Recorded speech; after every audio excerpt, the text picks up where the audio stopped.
gobernadores. Claro. Son los dos niveles y es una red que se creó el DIASH. Y le pasamos el micrófono, Jairo, por favor. Sí. Ndiaye, c'est El Baba presidente Ndiaye. Departamento de Califac, Sénégal. Bon, c'est Baba Ndiaye, je suis président du conseil départemental de Kaolack au Sénégal. Je suis président du réseau des collectivités territoriales pour le budget participatif également au niveau du Sénégal. Voilà donc René Bachir qui vient de faire une bonne communication sur le processus du budget participatif. Parler de la participation citoyenne dans nos différents pays dépendre des volontés politiques, mais également dépendre des constitutions, dépendre un peu des niveaux de décentralisation, des niveaux de transfert des compétences du niveau central vers le niveau local. Au niveau du Sénégal, nous avons une démocratie assez poussée, assez ancienne, parce que nos premières villes datent de 1886. Donc, depuis 1886, nous avons connu les communes au niveau du Sénégal. Donc, c'est assez ancien, c'est bien avant l'indépendance de notre pays. Nous avons connu une décentralisation qui a connu plusieurs réformes. Des réformes en 1972 avec la communauté rurale, des réformes en 1996 avec l'élection de la région au niveau du Sénégal. Mais la réforme qui me paraît être importante aujourd'hui, la dernière réforme qu'on appelle acte 3 de la décentralisation au Sénégal. Cet acte intervenu en 2013 a introduit deux concepts extrêmement importants. Le premier, c'est le principe de la libre administration des collectivités territoriales. Le deuxième, c'est le principe de la participation citoyenne. Ces deux concepts qui sont nouveaux sont intervenus au niveau du Code général des collectivités locales au Sénégal en 2013. Et ainsi, la région devait disparaître, les départements sont érigés en collectivités territoriales, les missions économiques qu'avait la région ont dévolues au niveau des Donc nous avons que deux ordres de collectivités locales, la commune et le département, et cela a été fait pour pouvoir avoir plus de cohérence. Nous avons la chance, dans le cadre du budget participatif et de la participation citoyenne, d'avoir une volonté politique qui inscrit la participation citoyenne au niveau d'une loi, le Code général des collectivités locales. Nous avons également la chance d'avoir une structure comme ENDA ECOPOP, qui, en rapport avec le gouvernement, a pu initier un projet important appelé projet budget participatif. Ce projet devrait permettre, piloté par ENDA ECOPOP que dit Bachir Kanouté, mais également le programme national de développement local, qui est un programme du gouvernement central, de pouvoir créer les conditions de l'expérimentation du budget participatif au niveau de nos différentes communes. C'est ainsi que des moyens ont été mis à disposition des différentes communes pour que l'expérimentation sous la supervision de ENDA et du PENDEL puisse être faite. C'est ainsi que 405 collectivités locales ont bénéficié de subventions pour expérimenter ce processus. Effectivement, dans les communes, il y a de bonnes organisations qui ont été faites avec des conseils au niveau des quartiers. Donc les populations, les associations ont été impliquées dans tout le processus. Au niveau du département également, nous avons pu faire la promotion de budgets participatifs thématiques. Cela veut dire quoi?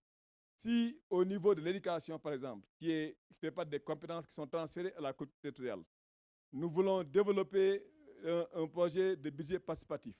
C'est l'ensemble des acteurs concernés. L'encadrement technique, l'inspection d'académie, les inspections départementaux, la communauté éducative, les proviseurs, les parents d'élèves qui sont organisés en association, mais également les groupements scolaires, ainsi que les élus et les associations qui interviennent dans l'encadrement des enfants sont impliqués dans le processus, donc depuis le choix qu'il faudra faire. Si nous devrons faire également un choix au niveau des communes, d'abord la consultation se fait depuis la base au niveau des quartiers et ça remonte vers le haut. Et dans ce domaine bien précis également, il y a dans le conseil municipal est ouverte à l'ensemble des acteurs qui évoluent dans le secteur bien déterminé et ceux qui font le choix. Et quand le choix est fait, dans la mise en œuvre du choix, l'ensemble des acteurs sont associés. Ils ont un poids de suivi, de contrôle régulièrement dans le processus, de la mise en œuvre jusqu'à la suivi, évaluation des différents programmes arrêtés de commun accord entre les acteurs de la société civile et également avec les élus au niveau local. C'est pour dire qu'en parlant de participation de la société civile pour le développement durable, il est important qu'on puisse comprendre que la société civile, nécessairement, on ne peut pas faire de budget participatif sans une société civile. Donc en parlant de BP, nécessairement, la société civile est le premier acteur lequel il faudra lui donner sa place au niveau donc des choix qu'il faudra faire. Parlant de développement durable, nécessairement, il faudrait faire en sorte que les préoccupations des populations qui émanent d'elles puissent être prises en charge, sans pour autant, dans le cadre des différentes options définies par les Nations Unies, compromettre les ressources pour les générations futures. Donc, ces deux concepts doivent être mis en œuvre afin qu'il y ait un résultat, une solution aux préoccupations actuelles, mais également en préservant toutes les ressources pour les générations qui viennent. C'est dans ces conditions que nous avons travaillé au Sénégal et nous avons à la fin créé un réseau des collectivités territoriales, les leaders au niveau local, parce que ce n'est pas tout le monde qui est acquis au budget participatif et à la participation citoyenne.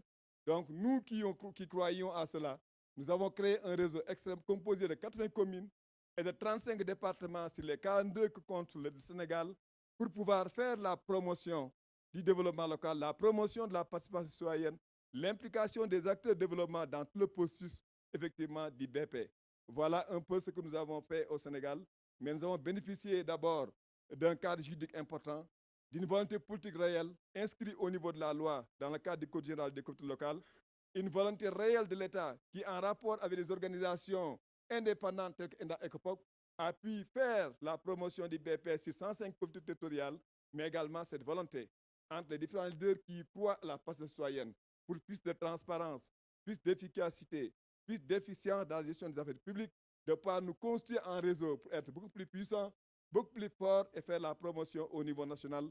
Voilà un peu les expériences que nous sommes en train de développer au Sénégal. Je vous remercie de votre attention.